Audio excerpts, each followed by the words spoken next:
We know when we're ending, right? Ini nanti Pak Jo juga, ini kan remarks kan? Is my microphone okay? I moved my scarf. Okay.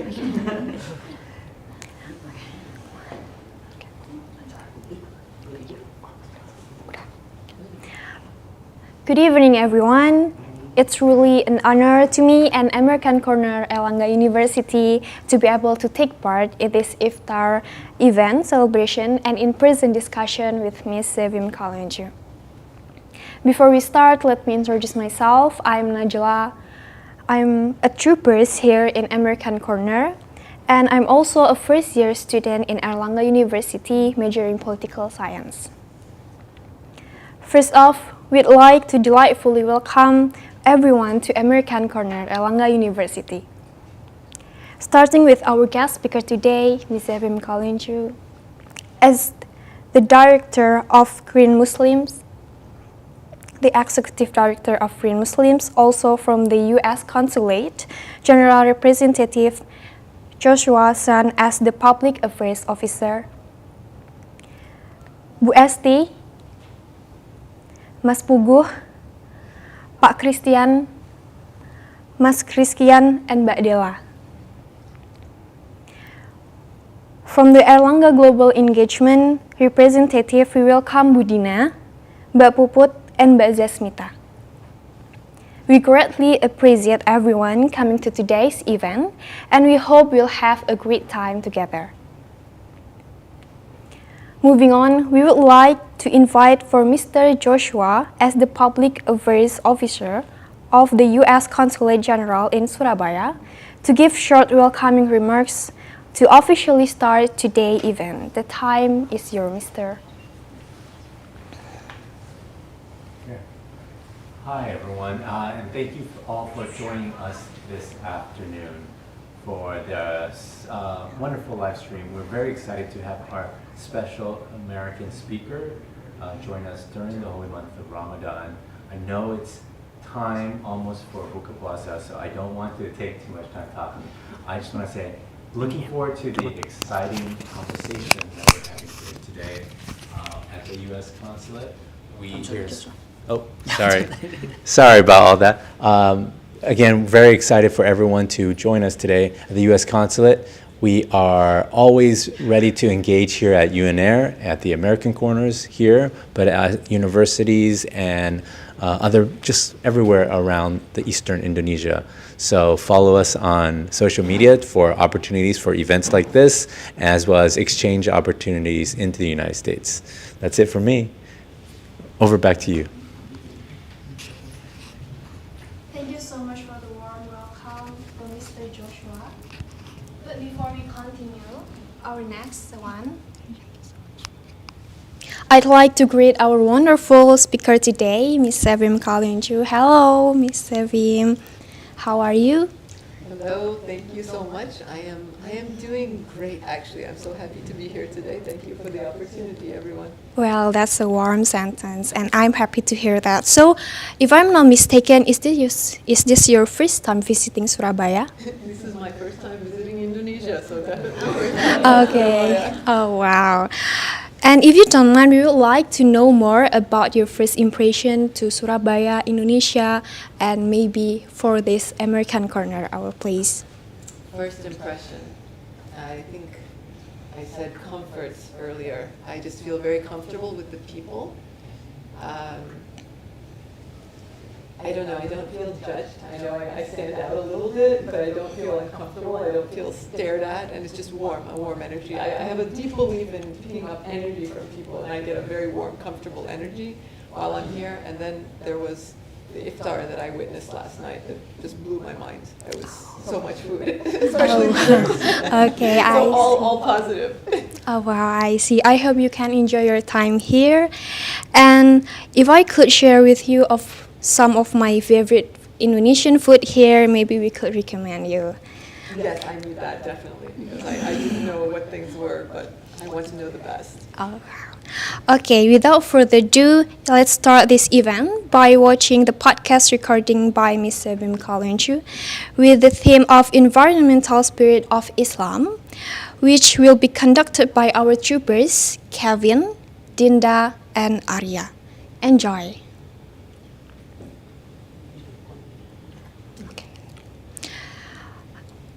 For continue our next step, after watching and after doing the podcast recording, I believe we do have and we do get a lot of knowledge and insight. But Miss Sevim still have something to ask here. Miss Sevim will also share more and deeper about the environmental through her presentation. Also prepare your question because there will be a question and answer session after the presentation. So the time is for you, Miss.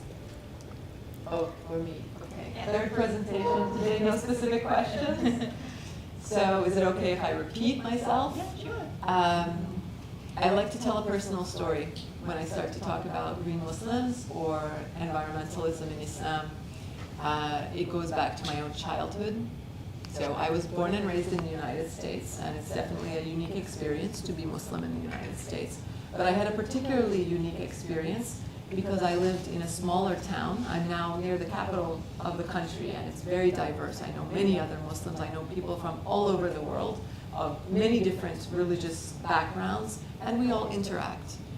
Where I grew up, I was one of very few Muslims. There was no mosque, no masjid to attend, and my faith was very, very deeply personal. You know, I learned from my father. My father was Turkish, and he was my main teacher.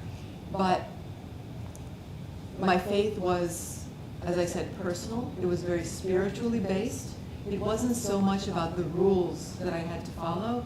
It was the love that I felt as a child towards my Creator. I deeply in my heart, even as a child, felt the love of God. And that love was always strongest when I went outside. I lived in the woods by a lake, not a neighborhood with other kids, and I was an only child, so I would go out by myself into the woods and just go exploring. And I would pick flowers, I would catch lizards, I would feed the goose that lived on the lake. And I just, especially as I got older, I have such fond memories of that experience, and it was a spiritual experience for me. So that time in nature was the proof for me of God's existence. That's how deep it was. It is because of that experience that I even have a faith today. I really believe that. Jump ahead several decades, and I become a mother. And I'm going to raise a child in a more diverse area. There will be other Muslims. Inshallah, she will have other Muslim friends and non-Muslim friends, because both are important to me. I don't believe in only one way. There are so many ways, and it's important to respect other ways and be open-minded. So that is all good. And I probably wouldn't have wanted to bring her up in a small town anyway, but she wasn't going to be surrounded by trees and animals and water. And if that nature was a core part of my faith, what was I going to do about it? Well, I started taking her. So I live closer to the city now, where we were at the time. It was a regular neighborhood. It was not wooded, and there certainly was no lake to have in the backyard. But there are many parks, and so I started taking her on regular weekly walks in the wooded parks by the creeks at a very early age. I mean, I started when she was still in my belly, and then I was carrying her on the front, and then I was carrying her on my back, and then when I couldn't carry her anymore, I had to find the paths where I could push a stroller. But I really wanted her to be exposed to nature, and I put it together with the faith as well. I eventually decided to go back to work, and I was so deeply ingrained in this exposure to nature, and also I nearly forgot. I was also very worried when she was born about all the pollution that she would be exposed to, and what if we ate out of plastic containers? Would there be chemicals, and how dangerous? So I was very worried about the health of the planet and how it would affect my baby. And then I wanted her also to have that exposure, that spiritual exposure to nature. Well, this grew into working with other children, and I eventually became a professional environmental educator, And then the position with Green Muslims opened up. So the timing was very good. It was meant to be, because I was already focused on helping others connect with nature in a spiritual sense and trying to make efforts to improve the environment. And so it was an ideal time for a new job that was directly related to this new interest. Thank you to letting us hear your story. It was so interesting to hear, and I was amazed with the story. And so next on, as I have stated before, we are doing a discussion session. For those who had a question or want to share something, maybe from our YCLE alumni guests could also share about their experience as Muslims during their stays in States. Please raise your hand for all people who had questions. Hani wants to share, like, what's your experience practicing Islam in the U.S. from the Indonesian's perspective?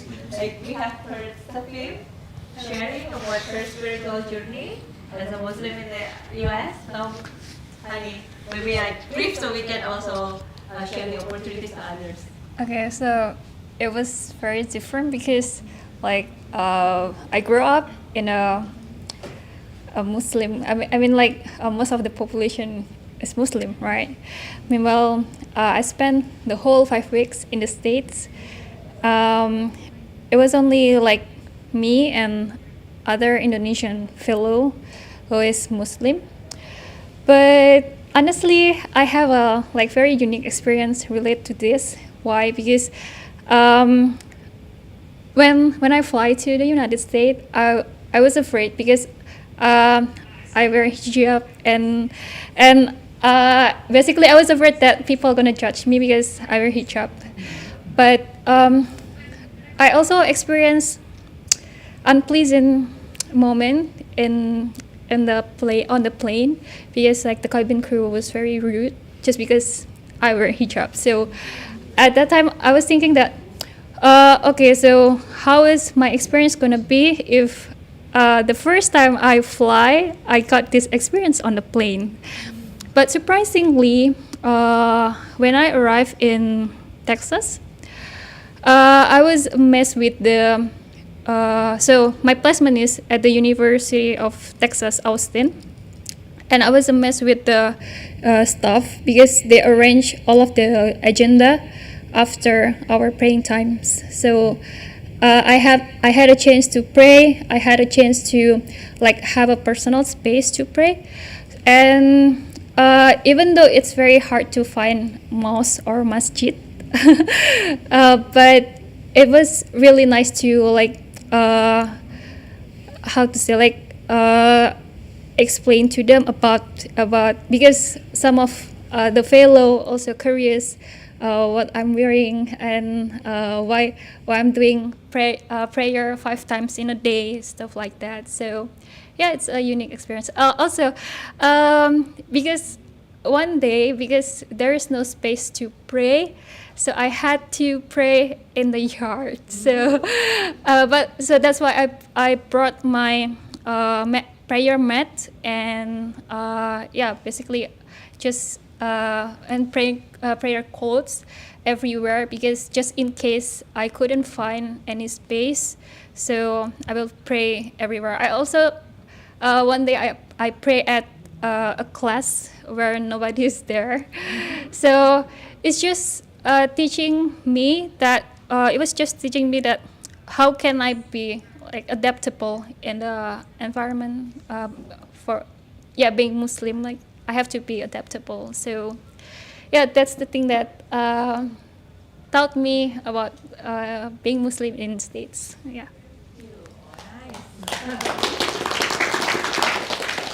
I really love the word adaptable. I'm going to remember that. I hadn't looked at it that way. I just think, oh, it must be so nice when there's a prayer room and a mosque that you can go to instead of having to find a corner. And I still, to this day, they get very uncomfortable. Like, what if somebody sees me and they don't know what I'm doing? What are they going to think? Yeah.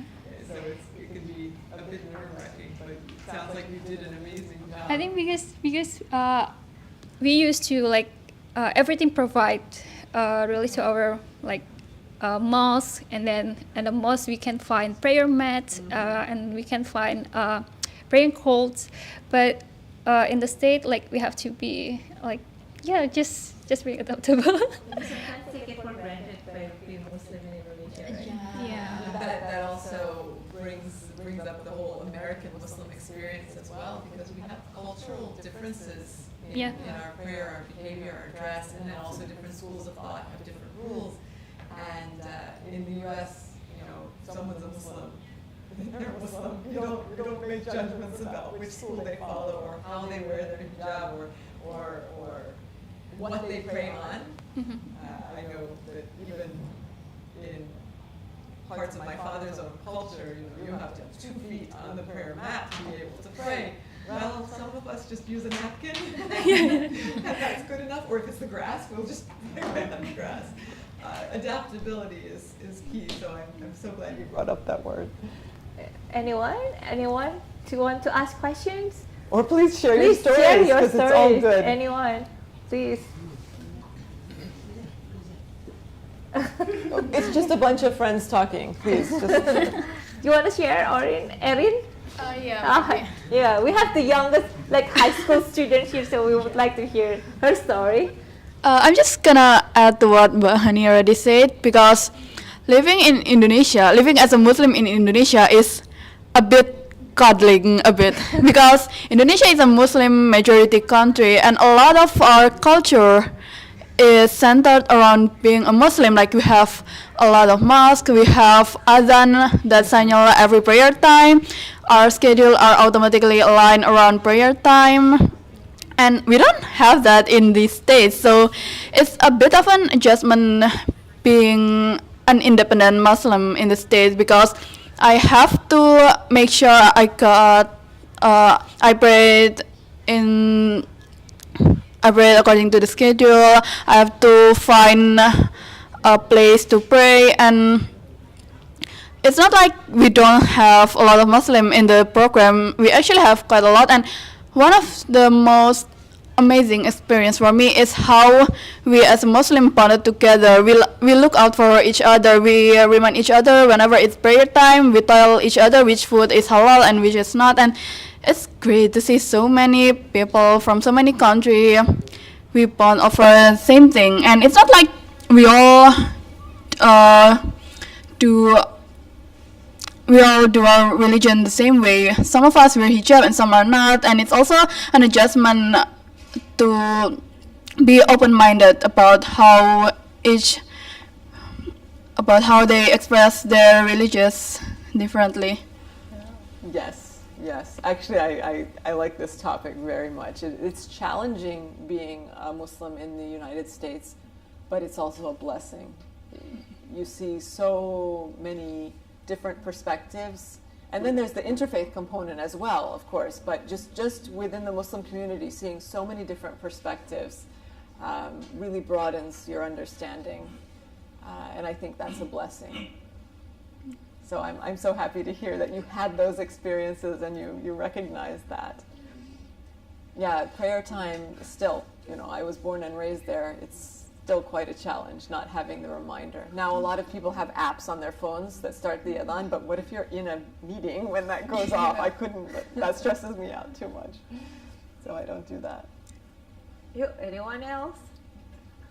Please. Excuse me.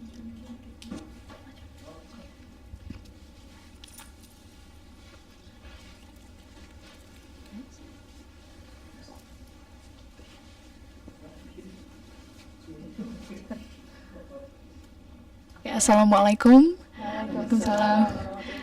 Mrs. Sevim, Mrs. Hesti, and everyone. I apologize, I just arrived in Amcor because I just finished my class, so I directly go to Amcor and join you guys immediately. So let me introduce myself. My name is Karen. I'm also part of a true person here, and I'm a Muslim as well. And based on Mrs. Sevim's personal story, you said that your father is your main teacher in religion, if I'm not mistaken. I heard that. As a child, yes. As a child, yes.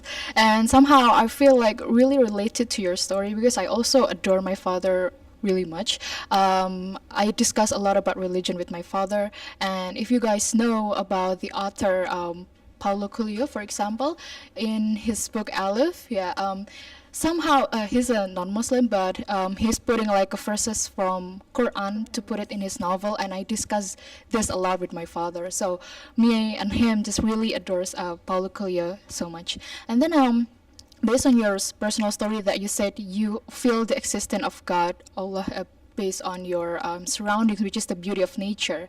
And I'm kind of curious, do you feel like, is there any experience that you feel the existence of God besides the thing that surrounding you in your childhood, besides the nature itself? I think that's all. That's a very good question, and the short answer is yes. I mean, perhaps I've let go of this habit, but I used to have this tendency to always put my hand on my heart, not the microphone, whenever even mentioning the name of Allah subhanahu wa ta'ala, because inside is really the closest connection. And what does the Quran teach? That He is closer to you than your jugular vein. So it can be just an internal experience as well, especially if I'm completely alone. But then with certain people as well, they just radiate this beauty, and that also reminds me. But I had found that my experience with nature was rather unique. Now I know other Muslims who say they feel similarly, but when I first started interacting with other Muslims, I was the only one who spoke about that. But yes, it can be from deep inside, it can be from other people as well. And I guess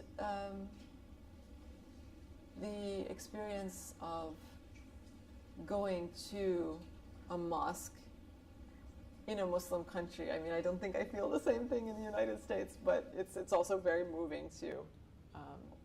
But the first ones are nature, inside, and through other people.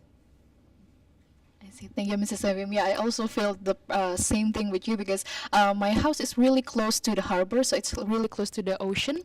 And then I also have like this little garden in my house, and then I feel like besides the beauty of nature, the same thing that you felt when you were in your childhood, I also feel when I pray that God is like much bigger than I thought, because I think the simple thing that I can say that He's always inside me, and I can just feel His existence whenever I go and whenever I went. I think that's all. Thank you so much for sharing. Thank you for sharing. It's beautiful. Any boys? Boys? The boys are shy now. The boys are It wasn't shy. that way this morning. Are they hungry? There's that too. Fawaz, you want to share something? Are you? Boleh, Fawaz? Oh yeah, especially because you study Islamic, right? No, psychology. No, psychology. Psychology is good too, actually. Yeah, for me, my personal experience is not special, but I think I have some similar things with Mbak Nini, because when I'm in US, the most thing that really hard to know is where is the halal food. That's the one thing that there is so many restaurants that everyone can go there, and everyone is ask me, come on, join with me, but I can't because I don't know the restaurant is halal or not. That's Actually, it's usually safe to assume it's not, unless it has a sign saying it's halal. And it's so interesting because I got to Indonesia, and I'm in the mall, and I don't know if the food is halal. There's not a sign saying that it's halal.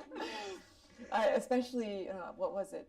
Was there a Korean bakery in the mall also? Yeah. We have them in the United States, and I have to be careful because it's usually pork products. But here it wouldn't be, right? Yeah. But I don't know that if it doesn't say it. But I understand. I mean, you have to assume, unless it says it, it's not. Yeah, and everyone is say that the food is really good in that, and I can taste it. Wait, they said it was good in the United States? Yes, in the United States, especially the seafood. I like the seafood from there. Right? Yeah, New Orleans seafood. And what did maybe. you think? Right. I couldn't eat that too because it consists Was it fried? lard. Yes, it was fried in lard. Yeah. Yeah. So I think what's great about the food in the United States is that we have food from everywhere. Yes, And some of it's good and some of it's not good. that's true. But yes, if you're watching out, I think, so that's what I think about it with Texas. Like there might be more pork products in Texas. I had that issue in Alabama too.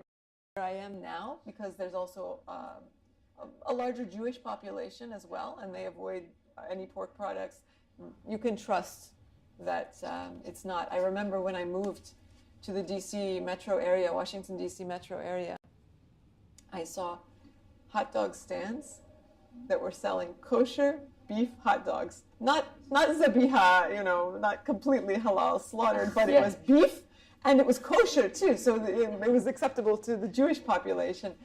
I was ecstatic because in Alabama all the hot dogs had pork in them.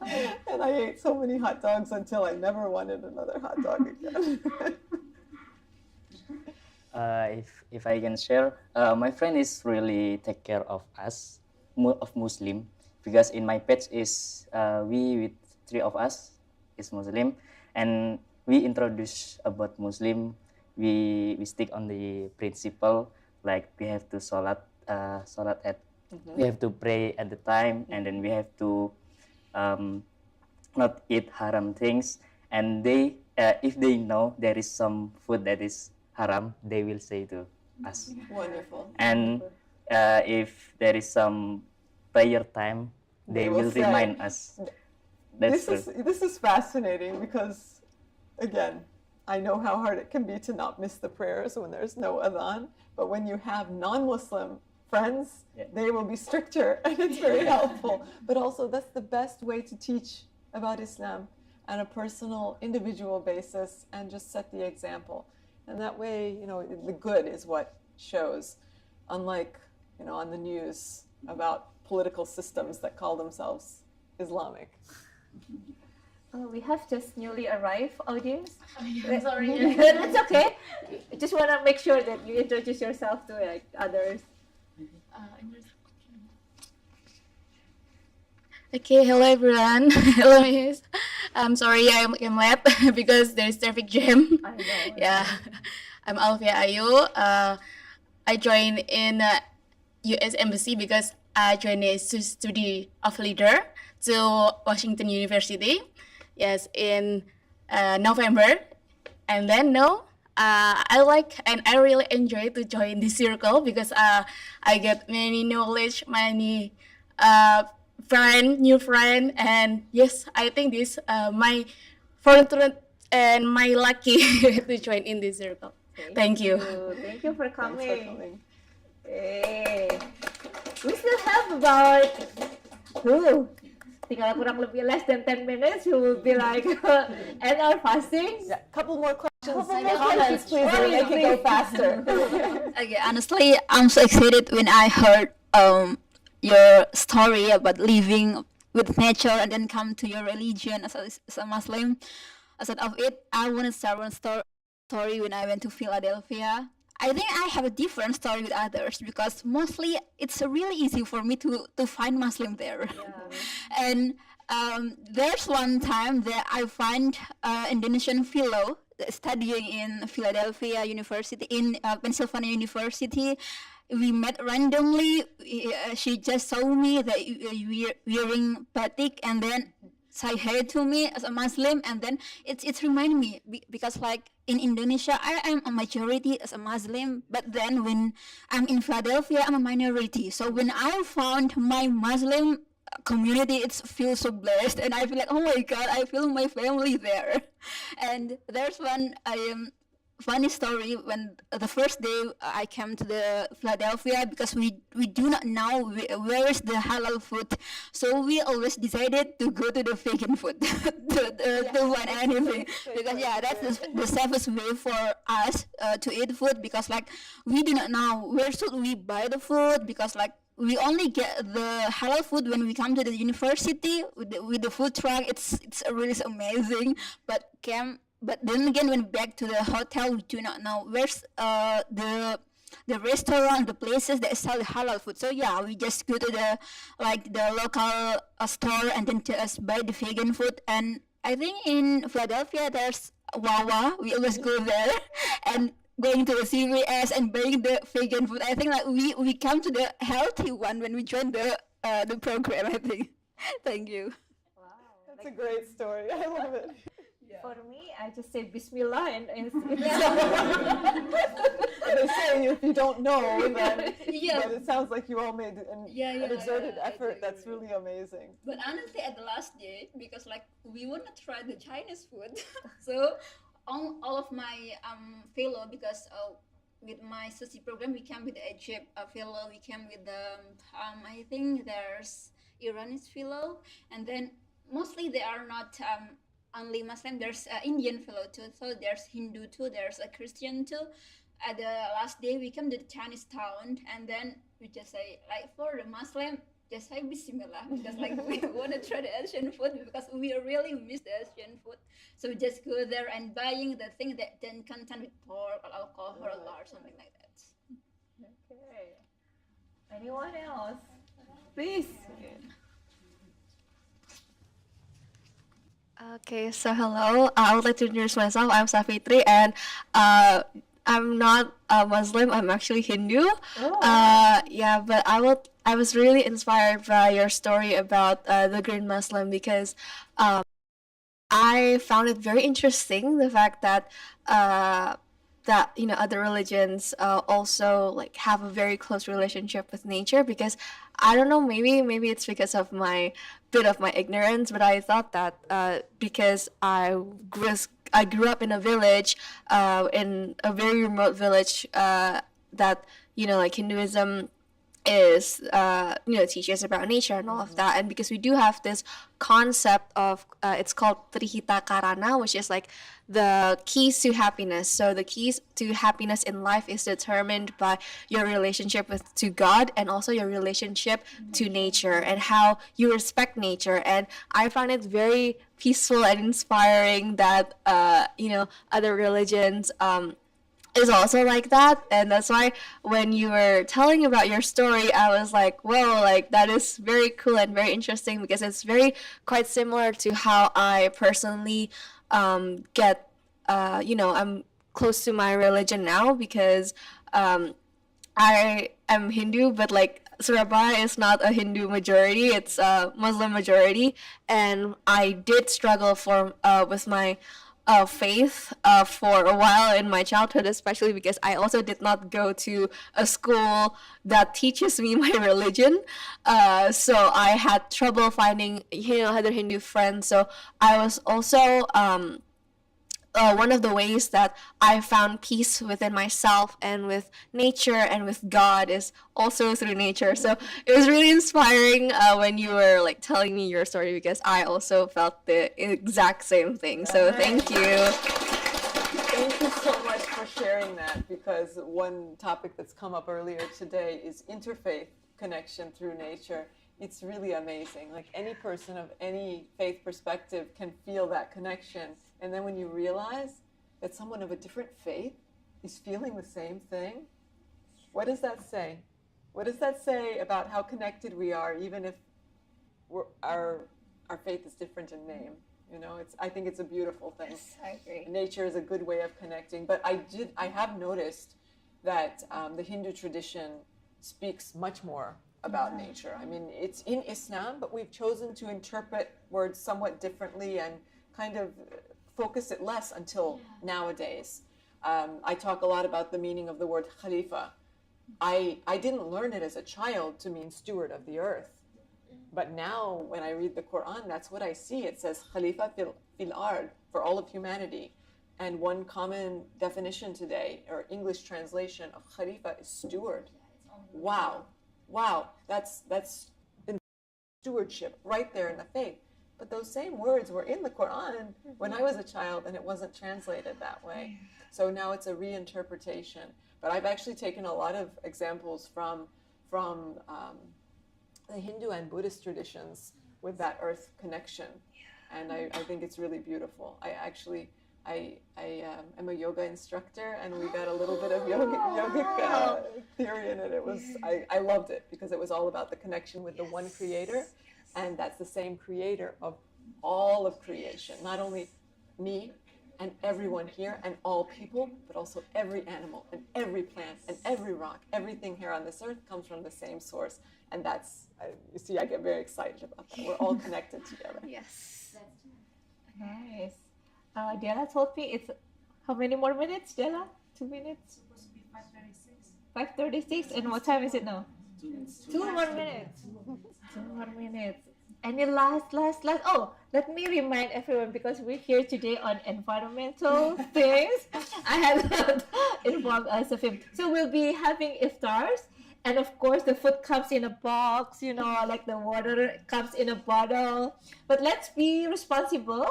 So after you finish eating, please, we'll have like, you know, different bags. So please separate between the box, the bottle, the leftover food. I hope you can finish the food, because the leftover food is also, you know, the bigger contributor for the pollution, right? Yeah. So That's true. so we celebrate the iftar, but in a green way. And I really appreciate that effort, because it's hard. It is hard. It's hard to do. Our mosques in the United States are struggling. So many churches, because they have smaller communities, like when Muslims can go to any mosque they want. They don't have to stay at one particular mosque. But come Ramadan, the communities get very big. The churches will own plates and silverware that they can use to serve food, and they wash it and reuse it. And they ask, why don't the mosques do that? It would be so very, very much. So Green Muslims actually is encouraging people to do something that was a bit, what do we say in Turkish, it's ayıp. Comes from the Arabic, but a little bit embarrassing to do, and that's bring your own plates and bring your own bottle of water. But it started. I know several people who are doing that, and if one person can be brave enough to do it, it can be 2, and then 3, and then if you have a couple more, then it feels a little bit cooler, but it spreads the practice. So I like to think that maybe in the United States, people can learn to bring their own utensils, and especially their own bottle for water, and stop throwing away so many disposables during Ramadan. It is time? Okay. So we'll have the iftar over there, or I don't know, right? Yes. And then over there, but we'll separate. But we'll the session today. Thank you so much for the troopers. Give applause. Should we end by like having just quick praying, saying Alhamdulillah Rabbil Alamin, and since everyone is still here and we still kind of need, can we have a group photo with Miss Sevim? Everyone here, and then we just go like quickly for the break.